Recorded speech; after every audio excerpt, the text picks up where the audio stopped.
இன்னும் கூடுதலாக அவர்களுக்கு நிதி கொடுக்க வேண்டும், அந்த குடும்பத்திற்கு கொடுக்க வேண்டும் என்று சொன்னார்கள். அதை ஏற்று 25 லட்சம் ரூபாய் இப்பொழுது மாண்புமிகு முதலமைச்சர் அவர்கள் அந்த குடும்பத்திற்கு வழங்குவதற்கு உத்தரவிட்டார்கள். அந்த உத்தரவை நிறைவேற்றுகின்ற வகையில் நானும் நம்முடைய மாவட்ட ஆட்சியர், அதே போல சட்டமன்ற உறுப்பினர் மற்றும் மக்கள் பிரதிநிதிகள் வந்து இன்றைக்கு அவருடைய குடும்பத்தாரிடம், அவருடைய தாய் மாலதியிடத்திலும், அதே போல அவருடைய சகோதரியிடத்திலும் சகோதரரிடத்திலும் அந்த காசோலைகளை வழங்கி இருக்கிறோம்.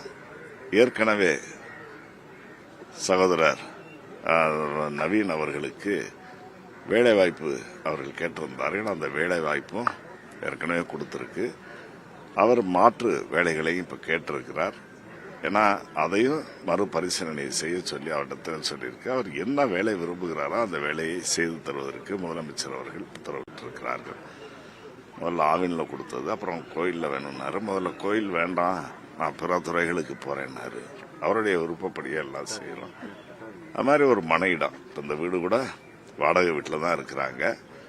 ஆகவே ஒரு நிரந்தரமான ஒரு வீடை அமைக்க வேண்டும் என்பதற்காக இதே பகுதியில் முதல்ல கேட்டது, அவங்களும் ஒத்துக்கிட்டாங்க. கொஞ்சம் தூரமாக இருக்குதுன்னு, சரி போய் அந்த பக்கம் இருக்கலாம்னு நினைச்சாங்க.